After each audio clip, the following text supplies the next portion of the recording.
Hey guys, I have another special guest, Professor Noakes from South Africa, a South African scientist, professor of exercise science and sports medicine, author of many books that I have.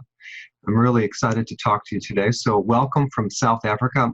I want to first talk about you at one point promoted the high carb diets for a while, right? Tell For me a a little bit long about, while. yeah, tell me a little bit about that. And then I think what changed your mind. So I started running in the late 1960s, early 70s, and I started my physiology training in medicine in 1970. And that was one of the first years that the new theory arose that muscle glycogen, i.e. carbohydrates in the muscle, was notice the single factor determining athletic performance. Wow. And that's how it was projected to all of us. And so now I'm a young student studying physiology in medicine. And I'm running marathons, and I discover this, and this is the most exciting piece of information I heard in the whole medical training. So I started promoting this high carbohydrate diet in the early 1970s. And I then, of course, adopted that diet. And then I went and did my medical training, completed my medical training, and I was surrounded by cardiologists who were telling us that if you eat fat, you're going to die. So I was going to eat lots of carbohydrate and it was going to make me run better. Well, in fact, it made me run worse, and I got fatter and progressively sicker. And then in 1981, my father was diagnosed with type 2 diabetes, and he died 10 years later. And eventually I discovered that I also had type 2 diabetes. Wow. And I realized I've got 10 years to sort this problem out, or else I'm going to die like he did. And that fortunately forced me to look very seriously into what was going on and the evidence. And I came across a book called The New Atkins for a New You, written by Doctors Westman, Volek, and Finney. And within 2 hours of reading that book, I said, oh my gosh, I got it completely wrong for 33 years. Wow. And within 2 hours, I started changing my diet, and the results were spectacular. And I haven't looked back for 7.5 years. So that's how it all started. And then initially I was very reluctant to say anything about it because I knew there'd be a backlash and I knew that I would be vilified, but I didn't realize the extent to which I'd be vilified. And so I was very cautious initially, but then eventually it came out, and then the problems arose. And then my colleagues attacked me, and that's been 7 years of attacks. Wow. Yeah, I saw that. That was ridiculous. I want to talk about you wrote this book on waterlogged, which is fascinating because there's this whole, I don't know, it's like one of those things that everyone knows that you need to drink a lot of water, drink more water, keep drinking water. Where did this come from? Is it just made up? And so it was industry. Industry brainwashed people to believe, and that's again the problem we have with our nutrition story. Industry brainwashed us to believe certain things which are simply not true. Hey, for those of you who are watching, what we're talking about is when you drink too much water, you're going to dilute certain electrolytes, especially potassium. And what's going to happen is you need potassium for the heart to work, to balance fluids in the brain. So if you drink too much water, it's called hyponatremia, right? And your brain can swell. It can really be dangerous. And it can die. And Right. there have been at least 15 deaths in runners and triathletes, and particularly in the military, which is really interesting because the biggest incidence has been in the military. And they finally this year, so that we described the condition in 1981, and now it's 2018. The first time in history, the US military said if a patient comes in and you think they've got a heat illness and they're confused, you may not give them fluids until you measure their blood sodium concentration. Wow. Now, we did that in 1985 or 86. Wow. That's how long it takes for change to occur. So just so you guys know, Professor Noakes is the top researcher on this data, exercise-associated hyponatremia. You've done some articles on this research a lot, right? Yeah, we were the first to describe it. It occurred in a lady in the 1981 Comrades Marathon, which is a 90-kilometer, 56-mile race in South Africa. And she wrote to me after the race because she'd been unconscious for 4 days. So here she starts this race completely healthy. And then she's unconscious. And she wrote to me a week later or so when she'd regained consciousness. She said, "What happened?" She said, "All I know is my sodium went down." And so then we knew the hyponatremia. And that was the first case. And we collected a whole series of cases. And just by talking to the patients, you could see that they drank a lot.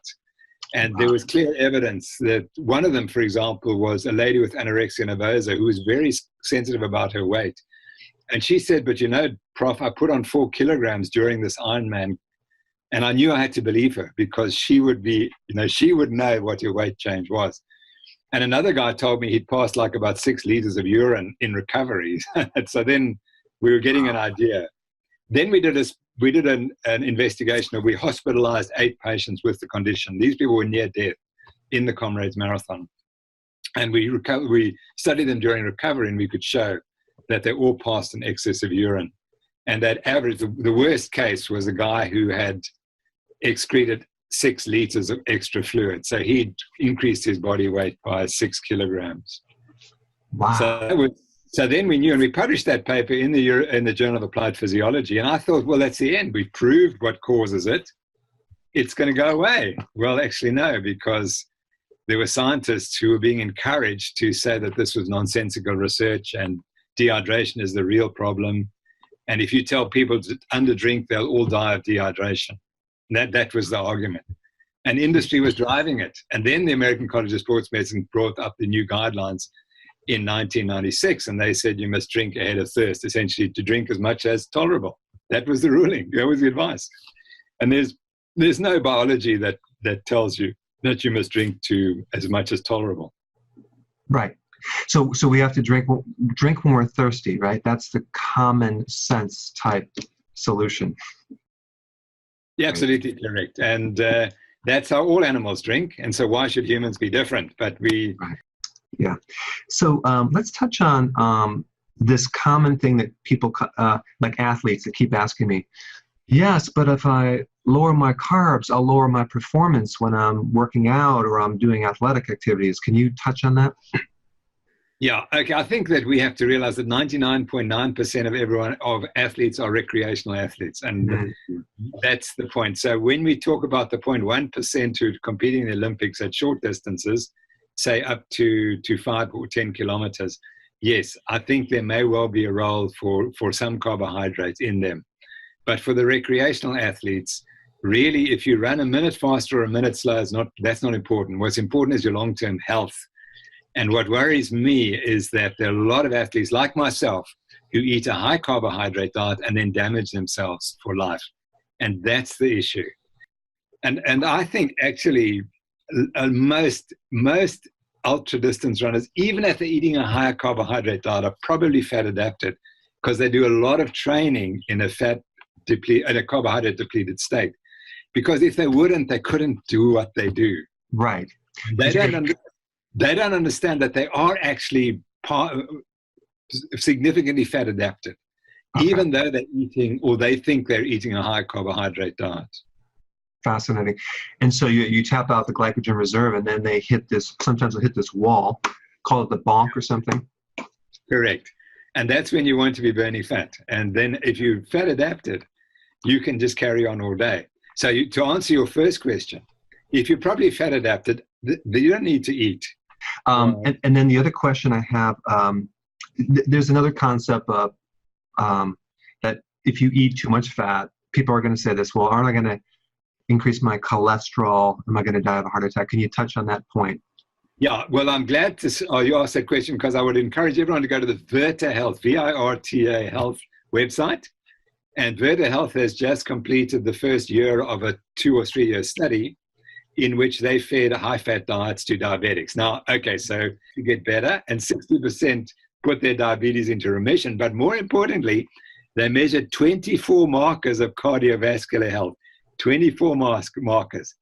23 improved more in the high-fat group than in the conventionally treated group eating the high-carbohydrate diet. The only one was cholesterol, the so-called cholesterol. Cholesterol has no predictive value in heart disease anyway. You got to look at the package. So what they showed, you take the sickest people You give them the supposedly the most toxic diet you possibly can, and 23 of 24 markers of cardiovascular disease improve. And the only one that doesn't improve is the one that is immaterial anyway. So that, to me, that's the kind of the final answer to this problem. Yes, indeed, your cholesterol may go up, but that's probably a good thing rather than a bad thing, because everything else is going to improve. So we don't focus on what's not important, focus on all the other stuff, which is important. Yeah, that's right. And just for people that are watching, you have to realize that your body makes cholesterol, I think, 3,000 milligrams a day. So it's a necessary part of our physiology. We need that cellular membranes, hormones, repair, all sorts of things. Exactly. It's probably the most important chemical in the body. And Wow. Some idiots wanted to try and stop us making it. My great friend Zoe Harcom says, the liver makes cholesterol. It doesn't want to try to kill you. It's trying to keep you alive. That's why it's making cholesterol. And in fact, the way people with type 1 diabetes, where you don't secrete any insulin, they were treated on low carbohydrate diets in the 1920s before insulin was available.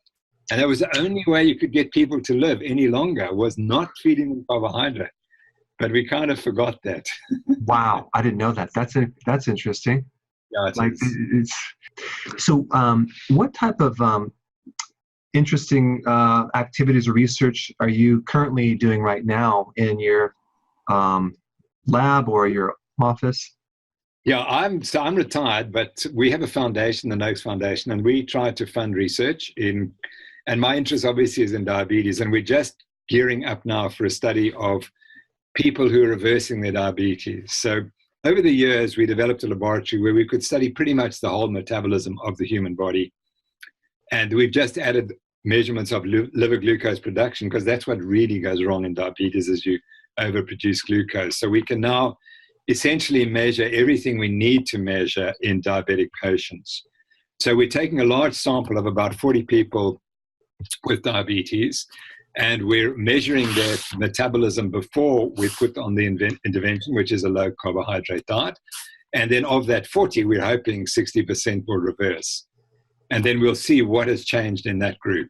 So then we'll understand the biology of reversal, which no one has studied yet. So we know that you can reverse. I use that word carefully because you're not really healed. You still can't eat a high carbohydrate diet. So you're in remission in a sense. So we're trying to see what happens in remission. And we think that we will show that the liver glucose metabolism is normalized, which would be crucial. And then that will show, okay, so that's what's the problem in diabetes, is that it's the liver glucose production goes wrong, and these are the reasons why that happens. So we're doing intensive research on that. But the other thing that a lot of people ask is, well, if this low carbohydrate diet's healthy and good, but it's very expensive, and that actually is not true. So in South Africa, as in the United States, the people who've got the biggest diabetes problem are the poorest, because they have the worst food choices. And we've shown that in South Africa, you can live quite well on $3 a day. You can eat well on $3 a day. And we've developed diets for $3 a day. Now we're about to do a major intervention of 200 people where we put them on a $3 a day diet. Wow. And see what happens. And these are people who are sick. They've got diabetes, high blood pressure.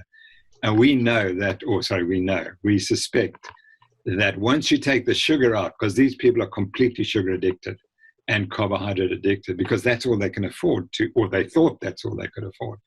And so they've eaten those foods for decades. And we've done at least 10 interventions already, and we show the blood pressure just comes shooting down.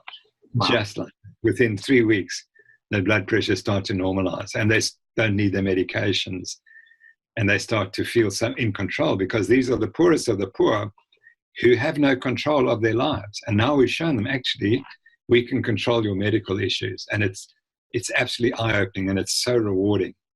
Wow. So my foundation is funding a major study like that. And then the third thing we do is we have set up a nutrition network since May, where we're teaching doctors how to prescribe low carbohydrate diets and the biology of the low carbohydrate diet. And it's amazing, because we believe that doctors are critical. Anyone in the medical profession, be it nurses, physiotherapists, whatever, they're all critical. Because if every doctor we can convert will convert 10,000 people at least, because you'll have a big patients, and those patients will tell others. And just as soon as the doctor says it's okay, then that makes a big difference. One question I had about when people start to get on a ketogenic diet, they lower their carbs. Obviously, you're going to lower the insulin. And if they've been insulin resistant for a long time, occasionally the blood sugars, because they've been held down by the insulin, tends to go up a little bit. Have you seen that? Generally, you know, and I speak from a lot of experience, if you're frankly diabetic, your glucose control improves dramatically. So at the extremes where people have glucoses going up to 15, 18, 20 in our units, and I'm not quite sure what the American units would be, but within days they can get the glucose down to 80, which would be normal for the other values. But we talk about values of 5. And so it's remarkable when you take a diabetic and put them on this diet. But you're quite right. There can be a small increase initially, but generally that will come, the glucose will start dropping in time.